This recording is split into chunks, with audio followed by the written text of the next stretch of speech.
Sunny here. Today we're going to cover Screaming for Vengeance by Judas Priest. It's from the album Screaming for Vengeance. It's the title track. It's just an epic song. It's probably it's about as epic as Sentinel from Defenders of the Faith. It's just a great tune with so many killer riffs within one song. There are probably 9 to 11 great riffs in this song that we can break down. So I'm going to try to break it down into different sections. We're going to focus on rhythm in this particular video, and maybe another video as well. And then the solo, we'll do a solo on a separate video because I just love the dual solo part. We're going to make sure we cover that. So here's the intro. Let's play slowly.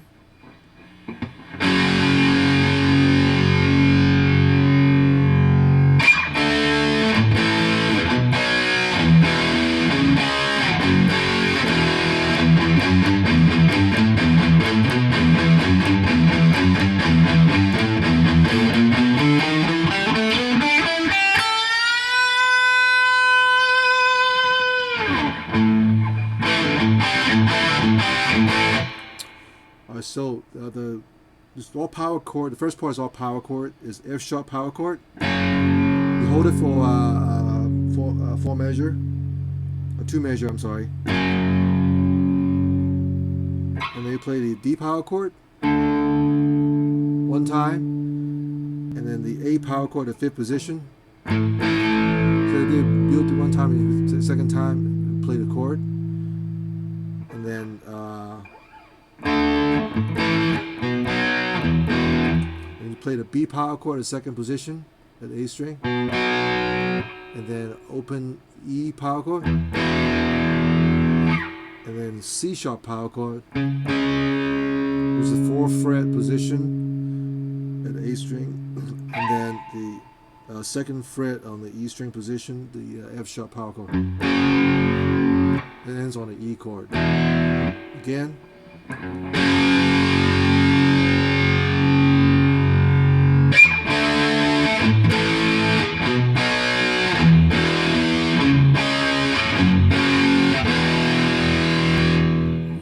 And then it goes into, you got to do alternate picking, up, down, up, down, up, down. And you mute on the E string. So you mute on the open E string twice. And then you play 2, 3, open, open on the E string. And then 3, 5, open, open on the E string. 5, 7, open, open. 2, 3, open, open. Again, 2, 3, open, open.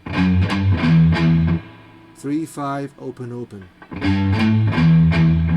And they play a chromatic note. 5, 6, 7 on the E string. 5, 6, 7 on the A string, and then 5, 7, 9 on the D string. I'll play 5, 7, and move up with my ring finger and play 9, and then 7, 9 on the G string, and then 8 and 10 on the E string, on the B string. And you bring a full step to about 12 frets, which is the B note. So the whole thing, so that part right there goes like this.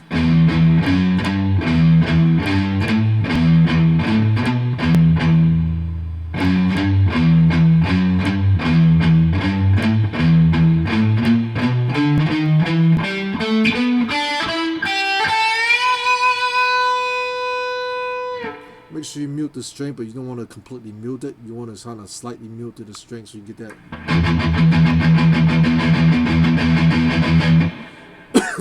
Get a sound.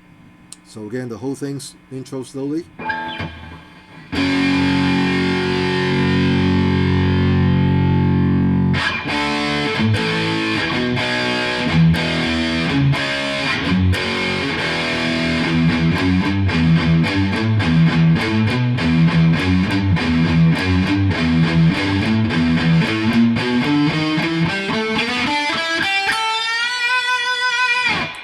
One thing I want to talk about is the Glenn Tipton's when he plays a power chord. He doesn't use his index finger and ring finger. He uses index finger and his pinky. Now you may think that it's kind of hard to do, but actually that's easier because it's less pressure on your hand for stretching out. So if you get, and also build your strength on your pinky. So once you get used to playing power chord like this with pinky and your index finger, you're gonna be a lot easier and give your hands more time to be able to play out a more skillful and more stressful stuff. So I tend to like that. Sometimes I play my power chord that way. Sometimes I play with index finger, ring finger. But it's just up to you how you want to rest your hand. So anyway, so that was the intro, and the verse goes like this. It's basically repeat over and over this part here.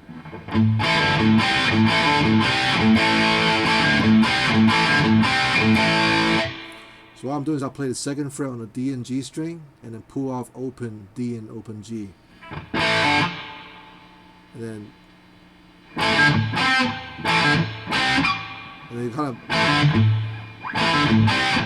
I kind of play the open A string, mute a little bit, and then you play the 5th fret on the D and G. Do it twice, and then open A string one time, mute, and open in the open A power chord.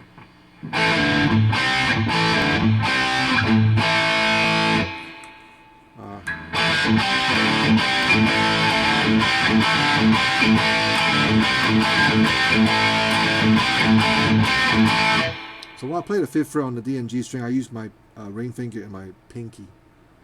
So I use my index finger pull off on the 2nd fret, and I use my pinky and ring finger on the 5th fret on the D and G string. Glenn Tipton uses pinky only on the 5th fret on the D and G.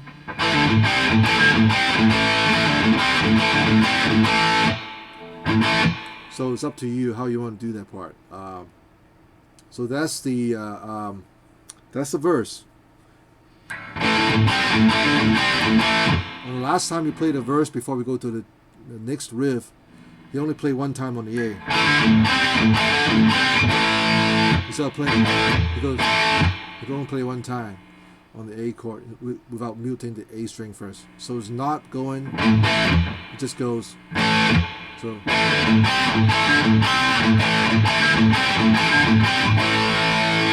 And it goes to the next riff. The next riff goes like this.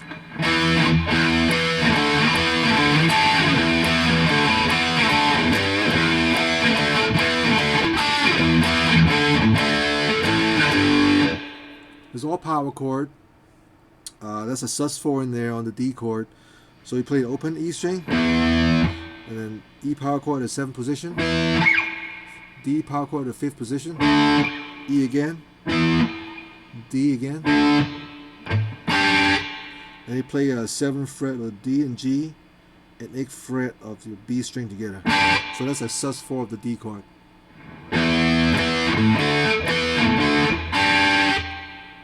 And the next part is do the same thing again, E, D, E, D.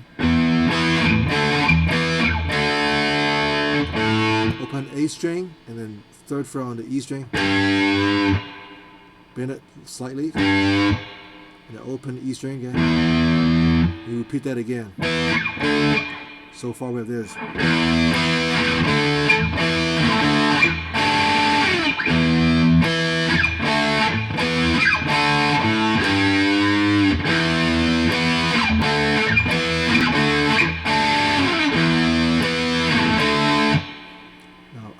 The second time you play this, you play only E and D power chord one time, and you play the D power chord again, and an A power chord at the 5th position on the E string, and then G power chord in the 3rd fret position.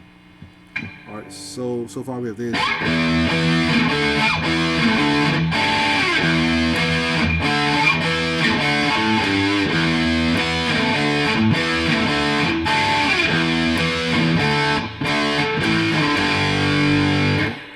Repeat again from the beginning.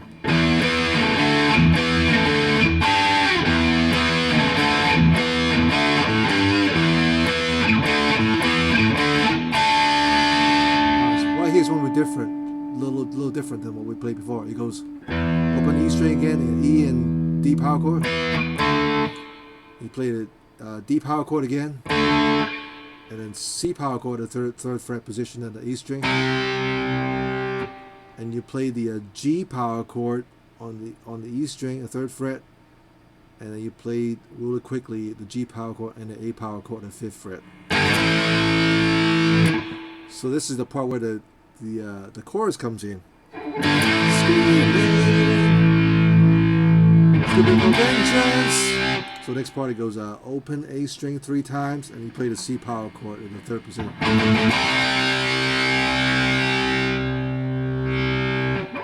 See?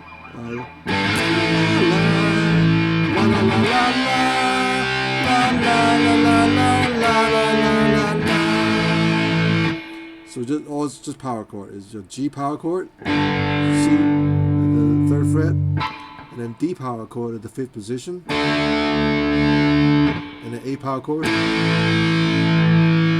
And this little tiny riff goes like this.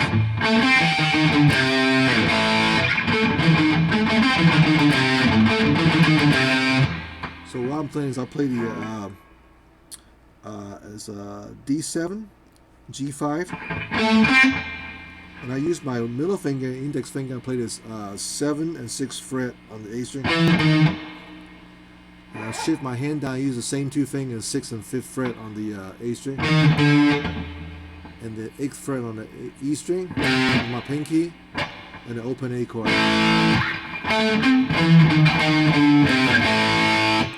Now, you may ask, why am I using this 2 fingers instead of using 3 fingers on the... You can do that. The reason why I'm using 2 fingers, because you have to play the 6th fret twice. It's just easier for movement to instead of playing the same finger like that. Basically, I'm using different fingers. I don't know, it's just easy that way to use those 2 fingers and just going back and forth like that. So the chorus again go.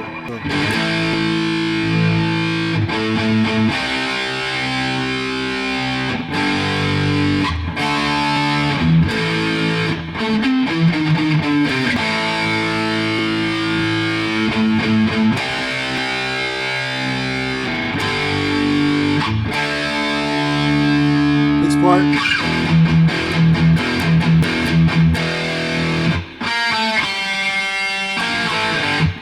So what I'm doing is I play the open E power chord, and then you mute twice. You play the open E power chord. So, now you will do mute twice, open E power chord. You do that 5 times in a row. So 1, 2, 3, 4, 5. So 1,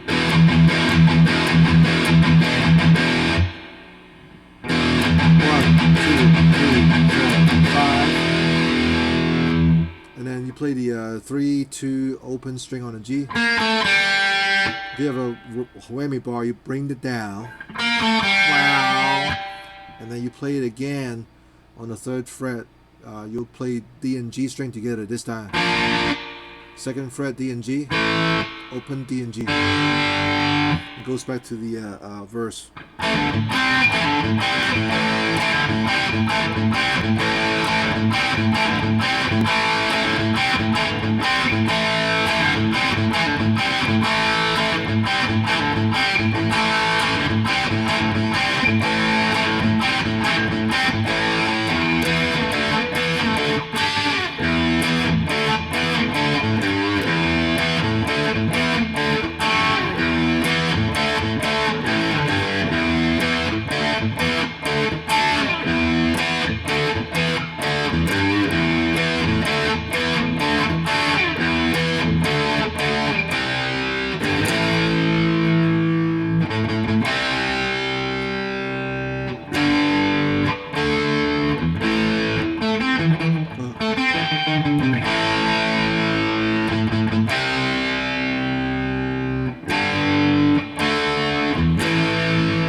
You notice that time is different. So on the fifth time, well, instead of playing the E power chord, you play the B power chord. So 1,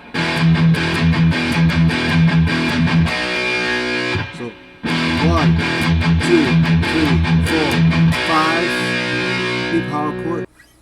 Okay, so after you play the B chord, ends on the B chord, and you go into this another riff entirely different. Right before the solo, it's a really cool riff too. This riff itself actually is probably the more difficult one in this song. It goes like this.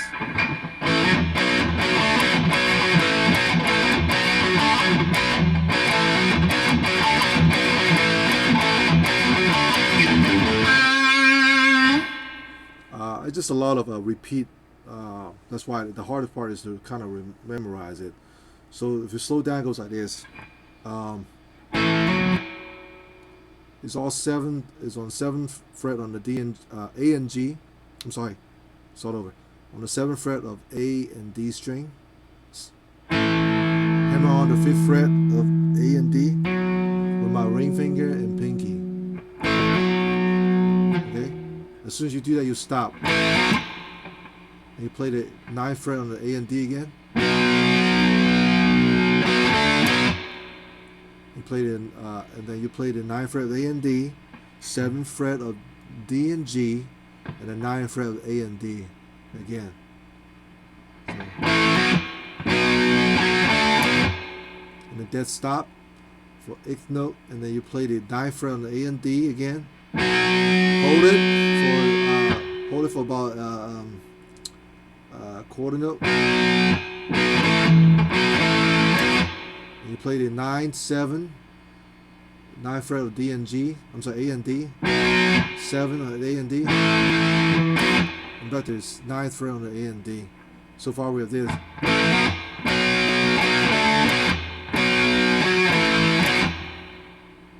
Next part, same thing.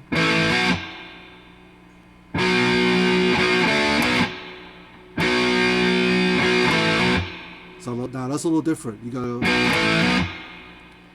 9th fret on the A and D. You gotta play the 7th fret right away on the A and D and hammer back on the 9th fret on the A and D.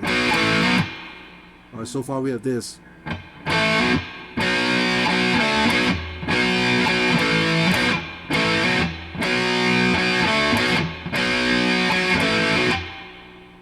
Okay, the next part is the same thing again. You play 9th fret A and D. Quarter note, and then 9th fret A and D, 7th fret A and D, pick it, and 9th fret A and D again, and then 7th fret A and D, hammer on the 9th fret, and then 9th fret again, and then 9th fret A and D, 7th fret D and G, 9th fret of A and D, and the next part is open E string, 3rd fret on the E string, open A string, and then 9th and 5th fret on the G string. So you can do it slowly again. There's a lot of pattern to remember. So you can play slowly. Instead of explaining it, I'm just gonna play slowly several times so you can follow along. Goes like this.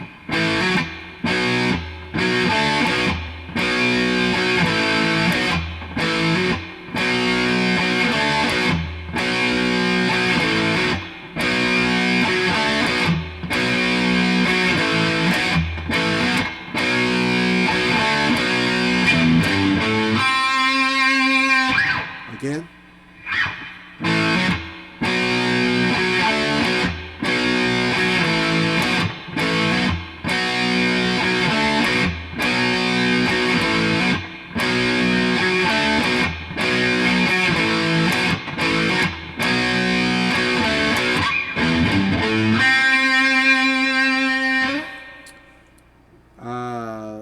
Next part is the rhythm behind the solo. It goes like this. There's another riff.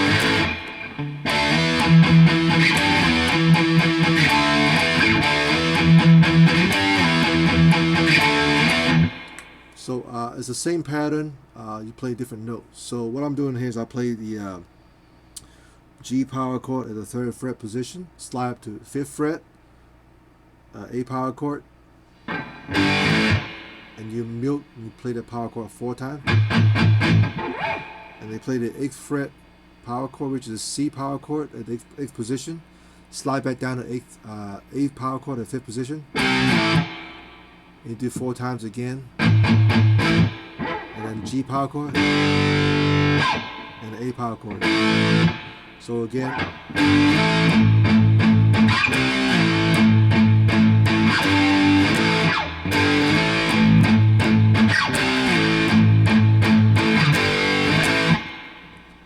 and now you play it 4 times, and then you play the same pattern, but this time you play the A string position. You play the D power chord at 5th position, slide up to E power chord at the 7th position,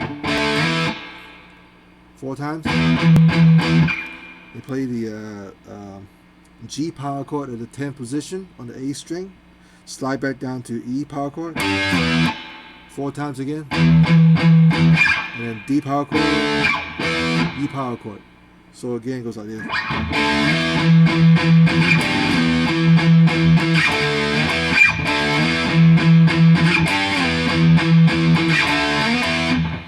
Okay, so if you want to play a little faster, it sounds like this.